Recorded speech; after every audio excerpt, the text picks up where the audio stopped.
한겨레 계엄막은 영웅의 민주당만 빼고. 김성재 에디터. 문재인 정부 4년 차인 2020년 2월 경향신문에 게재됐던 칼럼 민주당만 빼고는 논란을 일으켰다. 칼럼에서 임미리 교수는 민주당을 향해 촛불 정권을 자임하면서도 정권의 이해에만 골몰했다고 맹비난한 뒤 2달 뒤 열릴 총선에서 민주당만 빼고 투표하자는 주장을 했다.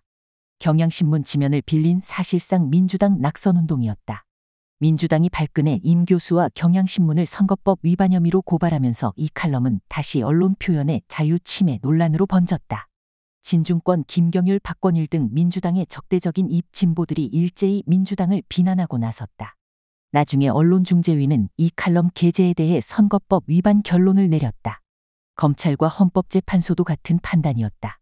그해 총선에서 민주당은 임미리 교수의 민주당 보이콧 제안에도 불구하고 대승을 거뒀다.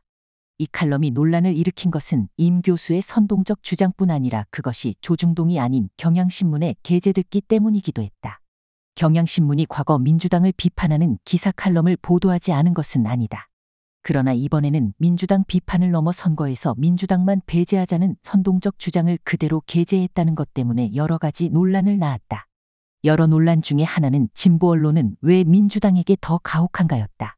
이 논란에서 스스로 진보 언론의 마청이라고 여기는 한겨레도 자유로울 리 없었다.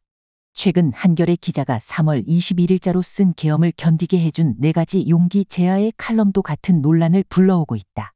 한겨레 기자는 이 칼럼에서 지난 12.3 비상계엄 해제 이후 세상을 바꾸고 있는 용기로 4가지를 꼽았다. 첫째는 계엄 당시 국회에 모여 쿠데타를 막아낸 시민의 용기. 둘째는 윤석열 탄핵에 찬성표를 던진 국힘당 의원 12명의 용기. 셋째는 쿠데타 내용을 폭로한 군인의 용기. 넷째는 그동안 광장에 모인 시민들의 용기였다. 그러면서 광장에 모인 탄핵 찬성 탄핵 반대 시민 모두를 끌어안을 용기를 지닌 이가 대통령 자격이 있다고 주장했다. 그런데 칼럼을 읽은 독자들은 의아스러웠을 것이다. 비상계엄을 막은 4가지 용기에 동의하지 않는 것은 아니지만 왜 민주당의 용기는 포함되지 않았을까 생각했을 것이다. 그날 밤 국회에서 시민들과 함께 군인들을 막아내고 비상계엄 해제 의결에 앞장서고 윤석열 탄핵을 주도한 것은 분명히 민주당 아니었나. 그런데 한겨레 칼럼에 민주당 얘기는 쏙 빠져 있다. 오히려 탄핵에 찬성한 국힘당 의원 12명의 용기를 높이 평가했다. 한겨레는 왜 계엄 해제와 윤석열 탄핵에 가장 앞장선 제1야당 민주당 의원들과 군인들을 막아낸 민주당 보좌관들의 용기에 대해서는 이런 방구도 언급하지 않았을까. 그것은 그다지 큰 용기도 칭찬받을 만한 용기도 아니었던 것인가. 칼럼을 쓴 기자나 칼럼을 게재하기로 결정한 데스크가 이런 생각을 하지 않았을 리 없다. 의도적으로 민주당을 뺀 것이 아니면 다른 이유가 있을까. 5년여 전 경향신문에 실린 민주당만 빼고 칼럼처럼 민주당만은 반드시 빼고 가자는 의도가 있었던 것은 아닐까. 과문한 탓에 다른 이유를 떠올리기가 어렵다. 한겨레가 민주당만 빼고처럼 민주당에만 더 가혹하게 보도한 사례를 찾는 것은 어렵지 않다. 지난해 총선 당시 한겨레는 다른 언론과 다를 바 없이 비명행사 프레임 기사를 수시로 쏟아냈다. 비민주적인 친명 공천으로 인해 민주당이 선거에서 참패할 것이라며 민주당을 맹비난했다. 국힘당 공천이 민주당보다 더 비민주적이었고 더 혼란스러웠지만 한겨레의 지면에는 민주당을 비난하는 기사가 훨씬 많았다. 한겨레의 비판과 경고와는 달리 총선 결과는 민주당 압승이었다.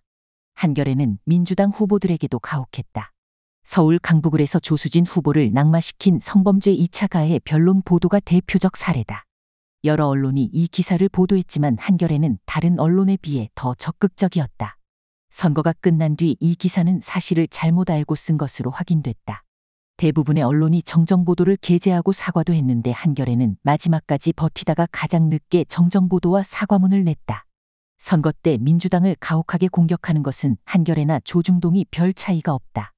이번 4가지 용기 칼럼처럼 반민주당 논조를 확연히 느끼게 하는 기괴한 한겨레 보도가 또 있다. 대선을 앞둔 2022년 2월 17일자 유레카 신천지라는 유령이라는 칼럼에서는 민주당을 비판하기 위해 신천지를 옹호하는 논리까지 등장한다. 사이비 종교로 알려진 신천지는 대선 때마다 국힘당 쪽 후보를 조직적으로 지원했는데 민주당 이재명 후보가 윤석열 후보에게 신천지 지원설의 진실을 밝히라고 요구했다. 그러자 한겨레 기자는 윤 후보에게 우호적인 보수 개신교계의 표심을 흔들려는 목적이 다분해 보인다며 의혹을 제기한 민주당 쪽에 문제를 제기했다. 기자는 또 선거 때마다 반복되는 신천지 이슈화가 주류 개신교의 특정 종파에 대한 공포와 적대감의 편승에 경쟁 후보의 평판에 흠집을 내려는 혐오의 동원은 아닌지 되돌아볼 필요가 있다고 했다. 신천지의 선거 개입 의혹에 대해 진실을 밝히라는 이재명 후보의 주장을 민주당의 혐오 동원으로 비난한 것이다. 이 기자는 교세의 보존과 확장을 위한 그들의 시도 자체를 부정적 프레임에 가둬서는 곤란하다며 신천지를 두둔하기까지 했다. 한겨레가 과거 노무현 정부 시절부터 민주당에 호의적이지 않았던 것은 다 아는 사실이다. 민주당 출신 대통령과 주변 인물, 민주당 정부의 정책에는 언제나 보수 수구 정권보다 더 엄격한 잣대를 들이대며 혹독하게 비판했다. 노무현 대통령은 조중동보다 한겨레의 비판 기사가 더 견디기 어려웠다고 고백한 적도 있다. 한겨레는 이명박 정권과 정치검찰의 노무현 대통령 표적 수사가 진행되자 검찰 수사의 정치적 의도는 외면하고 엄격한 도덕성 잣대만을 갖고 노무현을 몰아붙였다. 문재인 정부 때에는 조국 법무부 장관, 윤미향 민주당 의원 등에 대해서도 마찬가지였다. 다른 주류 언론들처럼 한겨레도 당연히 민주당을 비판할 수 있고 다른 입장을 가질 수 있다. 민주당의 정치 노선이나 정책이 잘못될 수 있고 한겨레의 진보성과 맞지 않을 수도 있으니 한겨레의 민주당 비판은 전혀 이상한 일이 아니다.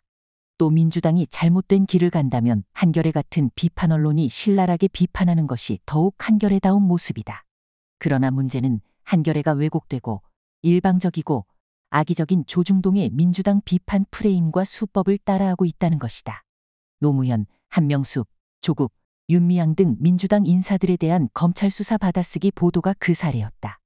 진보 언론답지 않은 게으른 그리고 조중동이 악의적으로 써먹는 받아쓰기 보도를 그대로 따라해온 것이다. 기계적 중립 또는 양비론도 한겨레가 민주당을 비판하는 잘못된 보도 방식 가운데 하나다. 한겨레 기사와 칼럼, 사설을 보다 보면 국힘당이나 민주당이나 똑같다는 시각이 자주 읽혀진다. 민주당이 이젠 기득권 정당으로 변해 국힘당과 다를 바 없다는 주장도 있다. 그러나 두 정당은 정말 똑같은 잣대로 비판받아도 될 만큼 비슷한 정당인가? 해방 이후 80여 년 동안 겨우 15년을 집권에 성공한 민주당과 무려 60년 이상 집권하면서 누려온 국힘당 권력의 크기와 궤적은 같은 것인가? 비판할 것은 비판하되 아직도 한국 사회를 강력하게 지배하고 있는 거악 국힘당을 민주당과 같은 도마 위에 올려놓고 비판하는 것이 과연 공정이고 중립인지 묻고 싶다. 비판할 때에는 선우와 경중을 따져가며 해야 한다. 한겨레가 민주당과 국힘당을 비판하면서 종종 적용하는 기계적 중립은 중립을 위장한 편향일 경우가 많다. 기계적 중립은 기만적 중립에 불과하다. 민주당을 비판하는 한겨레 보도의 더 큰 문제는 때로 기계적 중립조차 지키지 않고 있다는 점이다. 국힘당보다 민주당에 더 엄격한 기준을 갖고 큰 칼을 휘두르는 것이다. 민주당은 거악과 싸워온 정당이기 때문에 더 깨끗해야 하고 더 잘해야 한다는 게 한겨레의 기준인 듯 싶다. 그래서 10대만 맞아도 될 민주당은 100대 맞을 잘못을 저지른 국힘당보다 더 자주 더 큰 회초리로 얻어맞아 온 것이다. 민주당과 국힘당을 같은 링 위에 올려놓고 때릴 수 없다는 점은 이번 윤석열 내란 사태에서도 명확하게 확인됐다. 민주당이 내란을 막아낸 정당이라면 국힘당은 내란 동조 옹호 정당이다. 그런데도 주류 언론들은 오히려 이재명 대표를 흔들어 민주당을 공격하는데 열을 올리고 있다. 내란범이 이재명 대표와 민주당인가? 반면 국힘당 관련 보도는 비판보다 홍보성 기사가 훨씬 더 많다. 한겨레가 조중동처럼 내란정당 국힘당을 옹호하고 있지는 않지만 그렇다고 민주당에 대해서도 호의적이지는 않다. 4가지 용기 칼럼은 이런 한겨레의 속마음이 여실히 드러난 글이다. 민주당을 향한 진보 언론의 더 엄격한 잣대는 민주당에 대한 거부감이나 심지어 적대감으로까지 발전한 것 같다. 특히 민주당을 비판할수록 더 진보적이고 비판하지 않으면 민주당 기관지로 전락한다는 생각이 자리 잡고 있다. 한겨레는 민주당을 세게 비판할수록 한겨레다운 진보성이 과시된다고 생각하는 것 같다.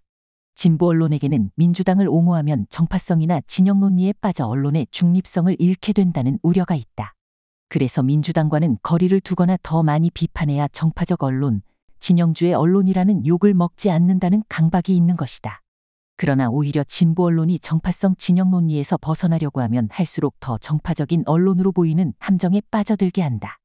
지금 한겨레를 정파적 언론이 아니라고 보는 사람이 얼마나 되겠는가? 최경영 전 KBS 기자가 한겨레의 4가지 용기 칼럼에 대해 SNS에 이렇게 썼다. 민주당 의원들의 용기, 민주당 보좌관들의 용기, 국회 사무처 직원들의 용기는 콕 집어서 단 하나라도 집어넣으면 내가 민주당 칭찬해 주는 것 같다는 안팎의 시선을 받을 테니 그런 욕은 절대 먹지 않겠다는 기성 언론계의 분위기가 잘 드러나는 칼럼이다. 한겨레의 일단 민주당은 빼고 강박을 조롱한 글이다. 한겨레 4가지 용기 칼럼은 평소 한겨레의 민주당 배제, 민주당 거리두기 강박이 잘 드러난 사례다. 한겨레가 민주당 배제나 거리두기로 자신의 진보성을 과시하는 것이 가능한 일인지 의문이지만 이번 칼럼은 그저 경향신문이 5년 전에 게재한 민주당만 빼고보다 더 기괴하고 조중동의 민주당 비난보다도 더 졸렬하다는 조롱을 샀을 뿐이다. 과거 한겨레의 진보성은 민주주의와 민중을 억압하는 거학과 맞서는 것, 거학으로부터 피해당한 약자를 보듬는 것이었다. 다시 한겨레 독자로서 궁금하다. 한겨레의 진보성은 어디서 오는가?